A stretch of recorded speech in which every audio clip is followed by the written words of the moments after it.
రంగనాయక్ ఎక్కడా? ఇప్పుడే అటు వెళ్ళిందమ్మా.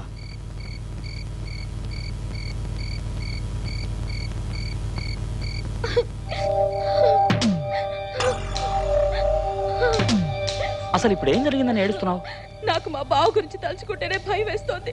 ఇప్పుడు నేను ఇక్కడ ఉంటున్నానని కూడా తనకు తెలిసింది. ఊరుకోడు, తప్పకుండా వస్తాడు. ఆయన గురించి నాకు తెలుసు. ఏదో ఒక రోజు ఎవరినో ఒకటి తీసుకొచ్చి ఖచ్చితంగా తాళి కట్టిస్తాడు తెలుసా? నువ్వు అన్నది జరగదు రంగనాయక్. నా మాట విను. నువ్వు కాకుండా ఎటువంటి రాజకుమారుడు వచ్చినా సరే అతను నా కంటలో కట్టేది తాళి కాదు, ఉరి తాడే అవుతుంది. అర్థం లేని మాటలు మాట్లాడు రంగనాయకి. నేను నిన్ను పెళ్లి చేసుకోనంటున్నానా? నేను చెప్పేది విను. నీకంతా తెలుసు. నాకు తల్లి, తండ్రి, గురువు, దైవం సర్వం మన అమ్మగారు, చిన్నబాబు గారే. యజమాని పెళ్లి కాకుండా పనుని ఎలా చేసుకున్నావు? అబ్బా, యజమాని యజమాని యజమాని, ఎప్పుడు చూసినా యజమానేనా? జీవితాంతా ఆయన పెళ్లి చేసుకోలేదనుకో, మనం పెళ్లి చేసుకోకుండా ఉంటావా? రంగనాయకి నా మాట విను. నన్ను తాకు. చూసారయ్య గారు, ఆ అమ్మ వద్దు వద్దు అంటుంది. ముత్తు సంపెత్తనంటున్నాడు.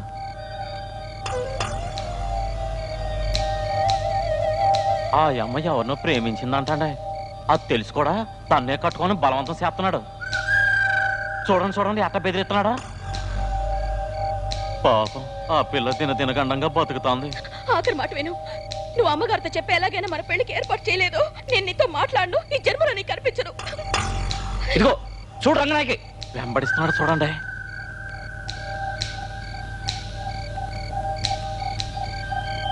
ఇదే కాదండి, ఇంకా చాలా ఈశయాలు ఉన్నాయండి. తవరుప్పు తింటూ తమరికే ద్రోహం చేస్తున్నాడని తెలిసి తట్టుకోలేకపోతున్నానండి. చెప్తే ఏమనుకుంటారని. ఏమనుకోను. తమకి నాటకాలంటే ఇట్టమని సొత్తు అంతా నాటకాలకే దారబోతున్నారని అమ్మగారికి చెప్పి సగం సొత్తు ఆడిపేర రాయించుకున్నాడు అయ్య గారు. తమరికి నీళ్ళ ఉంటూనే ఎన్ని పొడి పొడిచాడు చూసారా.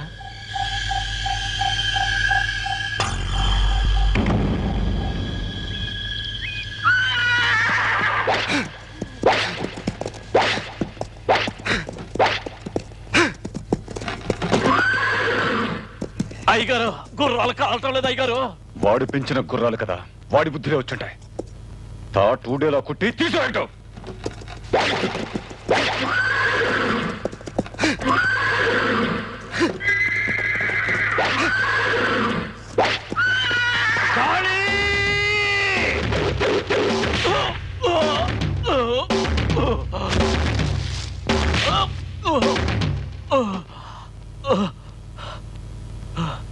నీకెంత ధైర్యం ఉంటే నా గుర్రాన్ని కొడతావు?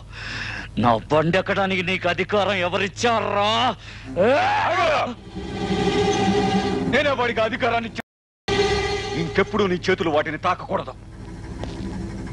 నీ కాళ్ళు ఈ గడప తొక్కకూడదు. నువ్వు నా కంటి ముందు ఉండకూడదు. నువ్వు చేసిన ద్రోహానికి సజీవ దహనం చేస్తుండేవాడిని. కానీ ఇన్నేళ్లు కలిసిన పాపానికి నిన్ను క్షమించి వదిలేస్తున్నాను. మర్యాదగా వెళ్ళక్కడి నుంచి. చిన్నబాబు, నేనేం తప్పు చేశాను? మాట్లాడకో. నాకంతా అయోమయంగా ఉంది. ఏంట్రా దద్దంలో నించుంటావు? వీళ్ళని కడిచి తన్ని తరిమేరా.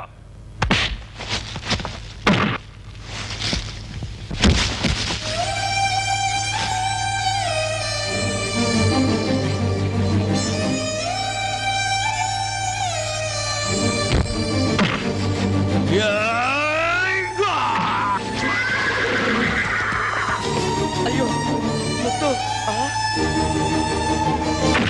భగవాన్.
ముత్తు లేకుండా ఇవి ఇక్కడికి వచ్చినాయి ఏమిటి? రా.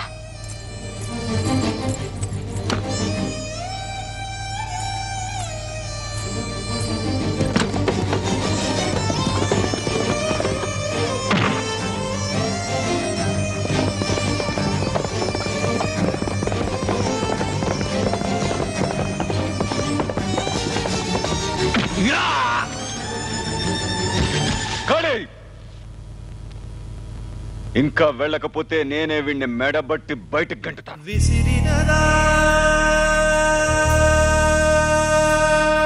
విధిగాలం మిగిలినదా శోకం కాలమే కాటు వేసేనా కళ్ళలో గంగ పొంగేనా నిన్ను తోడున్న దైవాలే నేడు ప్రాణాలు తీసేనా వేదన కాదలు మారవులే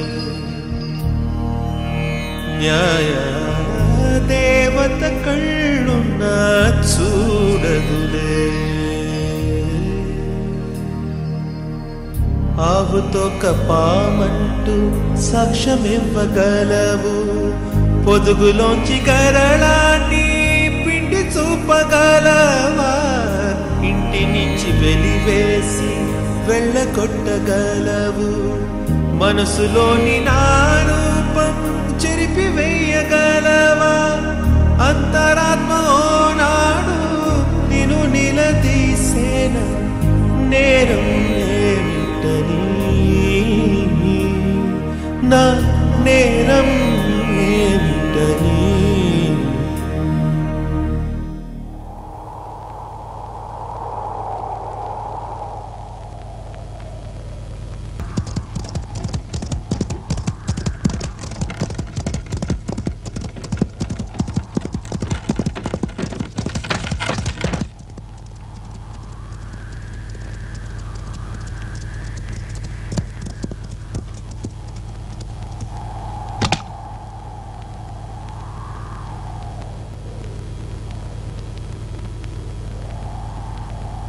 ఏమిటి అలా ఉన్నారు?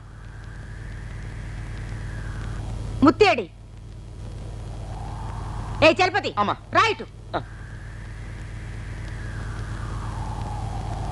ఏం జరిగింది? ముత్తి ఏడి చెప్పరా? మొత్తుని అయ్యగారు వెళ్ళగొట్టారమ్మా.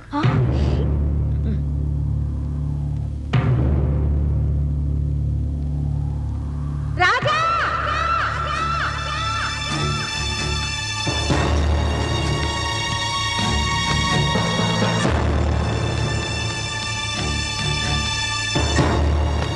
ముత్తిని ఎందుకు వెళ్ళగొట్టావు? ఎందుకు వెళ్ళగొట్టావు? దేనికి వెళ్ళగొట్టావు? చెప్పరా? పని పట్టే హక్కు నీకు ఎవరిచ్చారా? చెప్పరా? చెప్పు చెప్పరా? ఎందుకు వెళ్ళగొట్టావు? అమ్మా నన్ను అమ్మ అని పిలవకు. ముత్తిని వెళ్ళు అన్న ఆ నోటితో నన్ను అమ్మ అని పిలవకురా. ముత్తు ముత్తు ముత్తు సొంత బిడ్డ కన్నా నీకు వాడే ఎక్కువైపోయాడా? అవునరా, నీకన్నా వాడే నాకెక్కువ. వాడి నిజ స్వరూపం గనుక నువ్వు తెలుసుకుని ఉంటే ఇలా మాట్లాడేదాన్ని కాదు. నీకేం తెలుసురా ముత్తు గురించి? రంగనాయకుని నేను ప్రేమించానని తెలుసు కూడా ముత్తు కావాలని రంగనాయకుని చేసుకోవాలని పట్టుబట్టాడు, తన్ని బెదిరించాడు. అది నేను నా కళ్ళలో చూశాను. కావాలంటే తన్నే అడుగు. ఎవరిని అడగాలరా పిచ్చి సన్నాసి? నేనంటున్నాను, రంగనాయకి నిన్ను ప్రేమించట్లేదు, ముత్తుని ప్రేమిస్తోంది.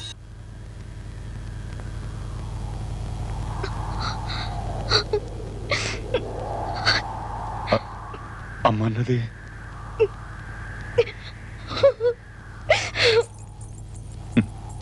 వాడు నన్ను నిన్ను నమ్మించి మోసం చేశాడు అనుకున్నాను. రంగనాయకుని మోసం చేశాడు. ఏం మోసం చేశాడు? ఏమీ తెలియనట్లు మాట్లాడుకో. నా గురించి ఏమేమో చెప్పి నిన్ను నమ్మించి మన ఆస్తిలో సగం వాటా రాయించుకోలా? నోరు మీరా. మోసం చేసింది ముత్తు కాదురా, మనమే వాడిని మోసం చేశాం. వాడి సొత్తేరా మనం కూర్చుని తింటున్నావు. ఈ ఇంట్లో తిరిగి కాలు పెట్టే అర్హత లేదని నువ్వు వాడిని గంటేశావు. మనకేరా ఇంట్లో ఉండే అర్హత లేనిది. ఎందుకంటే ఈ ఇంటికి హక్కుదారుడే వాడురా. వాడి భిక్షేరా ఇవాడ ఈ జీవితం. ఈ ఇంటికి మొన్న ఈ మధ్య బాగా గడ్డం పెరిగిన ఓ పెద్ద ఆయన వచ్చారే, వారి గురించి విన్నావా ఎప్పుడన్నా? ఒక కాలంలో ఎలా బతికిన వారు చెప్పనా?